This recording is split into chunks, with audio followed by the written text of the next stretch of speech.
আসসালামু আলাইকুম সম্মানিত দর্শক, দেশে দেশের বাইরে যে যেখানে বসে আজকে আমার চ্যানেলের এই ভিডিওটি দেখছেন তাদের সকলকে আমার চ্যানেলের পক্ষ থেকে প্রীতি এবং শুভেচ্ছা জানিয়ে শুরু করছি আমার আজকের ভিডিও।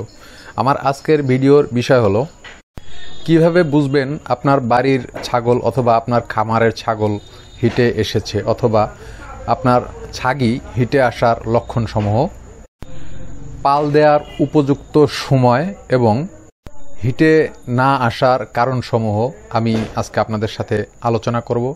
সম্পূর্ণ ভিডিও জুড়ে আপনাদের সাথে আছি আমি সাইদ আহমেদ। আশা করছি আপনারাও ভিডিওর শুরু থেকে শেষ পর্যন্ত আমার সাথে থেকে আমাকে সহযোগিতা করবেন। সম্পূর্ণ ভিডিও না দেখে কেউ খারাপ মন্তব্য করবেন না, এই আশা আপনাদের কাছে ব্যক্ত করছি এবং ভিডিওটি লাইক করবেন। আর ভিডিওটি কেমন লাগলো আপনাদের যদি কোনো আরও কিছু জানার থাকে সেক্ষেত্রে কমেন্ট বক্সে লিখে জানাবেন এবং শেয়ার করবেন।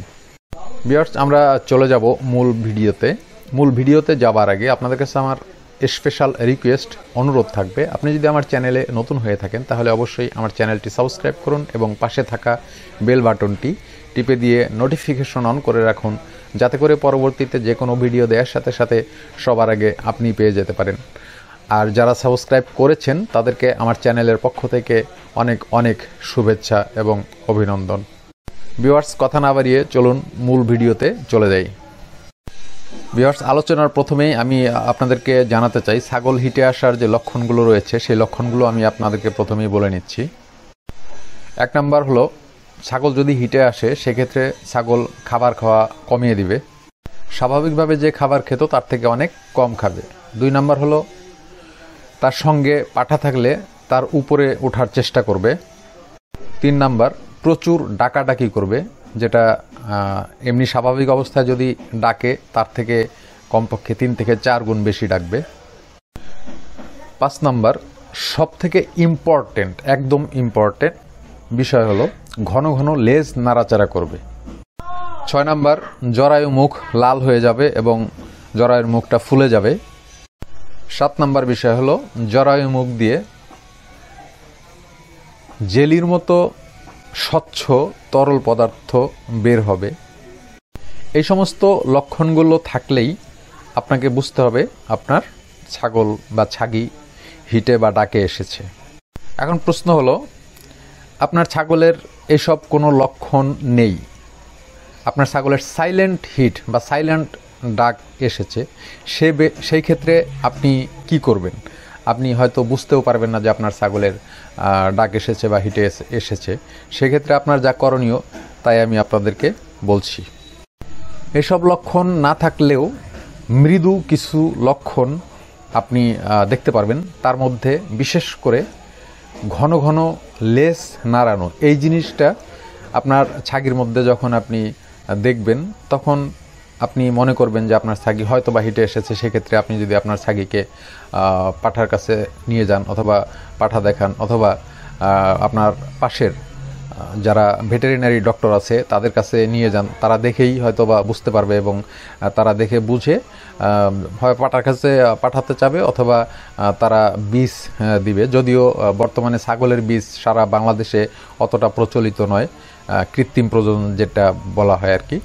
গরুর কৃত্রিম প্রজননটা অধিক জনপ্রিয় হয়েছে এবং অ্যাভেলেবল সারা বাংলাদেশে, কিন্তু ছাগলের কৃত্রিম প্রজননটা অতটা অ্যাভেলেবল না এবং খুব বেশি হাতের নাগালেও পাওয়া যায় না। আপনাদের জ্ঞাতার্থে একটা কথা বলে রাখি, শুধু ইউটিউবের ভিডিও দেখে আপনারা ছাগলের চিকিৎসা বা যে কোনো বিষয়ে সিদ্ধান্ত নিতে যাবেন না। অবশ্যই ছাগলের কোনো বিষয়ে সিদ্ধান্ত নিতে গেলে আপনাকে আপনার পাশের ভেটেরিনারি ডক্টরের সাথে পরামর্শ করতে হবে এবং ডাক্তারের সাথে কথা বলে সিদ্ধান্ত নিতে হবে। ভিউয়ার্স, এখন আমি আপনাদেরকে জানাবো আপনার ছাগল কেন হিটে আসে না বা হিটে না আসার কারণসমূহ। আপনার ছাগল হিটে বা ডাকে না আসার প্রধান এবং অন্যতম কারণ হচ্ছে কৃমির আক্রমণ অনেক বেশি হলে, এবং কৃমির আক্রমণ অনেক যখন বেশি হবে তখন আপনার ছাগল হিটে বা ডাকে আসবে না। 2 নাম্বার হলো ছাগল যদি জটিল কোনো রোগে আক্রান্ত হয়। 3 নাম্বার, হরমোনাল কোনো সমস্যা যদি থাকে। 4 নাম্বার, নিউট্রিশনের অভাব হলে, বিশেষ করে ক্যালসিয়াম ভিটামিন, প্রোটিন এই জাতীয় কিছুর যদি অভাব হয় সেই ক্ষেত্রে। ডিম্বাণুতে কোনো ধরনের সিল্ট থাকলে এবং জরায়ুতে কোনো সমস্যা যদি থাকে, খুব নোংরা পরিবেশে ছাগলকে যদি রাখেন, এইসব কারণগুলো যদি আপনার ছাগল এবং আপনার ছাগল রাখার ঘর এবং আপনার খামারের মধ্যে প্রতীয়মান হয়, সেক্ষেত্রে আপনার ছাগল হিটে আসবে না।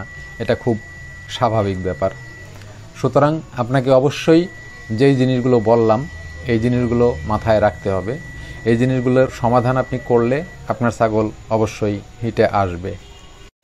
আপনার ছাগল যখন হিটে আসবে, আপনার ছাগল হিটে বা ডাকে আসার পরে আপনার ছাগলকে পাল দেওয়া বা বীজ দেওয়ার উপযুক্ত সময় কোনটা, এই আলোচনাটা করতে গেলে প্রথমে আপনি জানার চেষ্টা করবেন এবং আপনাকে আমি জানানোর চেষ্টা করছি। পাল দেওয়ার উপযুক্ত সময় এটাই, ছাগি বা ছাগল যখন গরম হয় বা হিটে আসে বা ডাকে আসে তখন থেকে 8 ঘন্টা পর, এবং 8 ঘন্টা থেকে শুরু করে 18 ঘন্টার মধ্যে আপনার ছাগলকে অবশ্যই পাল দেয়া বা বীজ দেয়া প্রয়োজন, এবং 18 ঘন্টার পরে কখনোই এটা করা যাবে না। আরেকটা গুরুত্বপূর্ণ বিষয় আমি আপনাদেরকে জানিয়ে রাখতে চাচ্ছি দর্শক, যে আপনার ছাগল যদি হিটে বা ডাকে আসে, হিটে বা ডাকে আসার পরে আপনার ছাগলকে আপনি যদি সময় মতো পাঠা দেখাতে না পারেন বা আপনার ছাগলকে সময় মতো বীজ দিতে না পারেন, সেক্ষেত্রে আপনার ছাগলের হিট মিস করবে।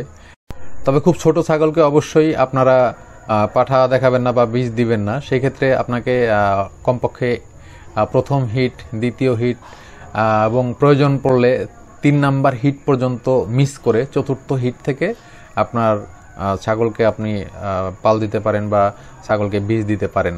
তবে অবশ্যই প্রথম, দ্বিতীয় হিট মিস করাবেন, তা না হলে আপনার ছাগল ক্ষতিগ্রস্ত হবে, আর আপনার ছাগল ক্ষতিগ্রস্ত হলে আপনার খামার এবং আপনি ক্ষতিগ্রস্ত হবেন। সুতরাং অবশ্যই এই জিনিসগুলো আপনার খেয়াল রাখতে হবে। আপনার ছাগলকে পাল দেয়া বা বীজ দেওয়ার পরে আপনাকে যে জিনিসগুলো করতে হবে, সম্মানিত ভিউয়ার্স, এই জিনিসটা একটু মনোযোগ সহকারে শুনবেন। অবশ্যই পাল দেওয়ার বা বীজ দেওয়ার অন্তত 2 থেকে 3 ঘন্টা পর্যন্ত আপনার ছাগলকে আপনি কোনো কিছু খাওয়াবেন না, না খাইয়ে এমনিতেই রাখবেন, এবং সাধারণত চেষ্টা করবেন যাতে ছাগলটা এই 1-2 ঘন্টার সময় স্থিরভাবে দাঁড়িয়ে থাকতে পারে, বেশি নড়াচড়া না করে। সেই জিনিসটাও আপনাদেরকে খেয়াল রাখতে হবে। আরেকটা জিনিস, ভিডিওর শেষ মুহূর্তে দেখেন, এই ছাগল পাঠা দেখানোর পরে যে ছেলেটা এখানে আসে, এই ছেলেটা ছাগলের পাছার মধ্যে যেভাবে লাথি মেরেছে, এই লাথি মারাটা কোনো ক্রমেই উচিত হয়নি, এবং এইভাবে লাথি মারা যাবে না। তাতে করে ছাগলের জরায়ুর মুখে এবং জরায়ুর ভিতরে যে কোনো ধরনের সমস্যা হয়ে যেতে পারে। সুতরাং এই ব্যাপারেও আপনাদেরকে সাবধান থাকতে হবে। তো ভিউয়ার্স, আশা করি আজকের ভিডিও থেকে একটু হলেও কিছু জানতে পেরেছেন এবং আমি জানাতে পেরেছি। যদি আমি আপনাদেরকে একটু হলেও কোনো কিছু জানাতে পারি এবং আপনাদের যদি কোনো উপকারে আসে আমার এই ভিডিওটি, তাহলে অবশ্যই আমার ভিডিওটি লাইক করবেন, শেয়ার করবেন, এবং কেমন লাগলো ভিডিওটি অবশ্যই কমেন্টস করে জানাবেন। আর শেষ অনুরোধ থাকবে, যদি ভিডিও ভালো লাগে অবশ্যই আমার চ্যানেলটি সাবস্ক্রাইব করবেন। শেষ করছি আজকের ভিডিও, দেখা হবে পরবর্তীতে যে কোনো ভিডিওতে। ততদিন পর্যন্ত ভালো থাকুন, সুস্থ থাকুন, এই প্রত্যাশায় বিদায় নিচ্ছি আমি সাইদ আহমেদ। আসসালামু আলাইকুম রহমতুল্লাহ।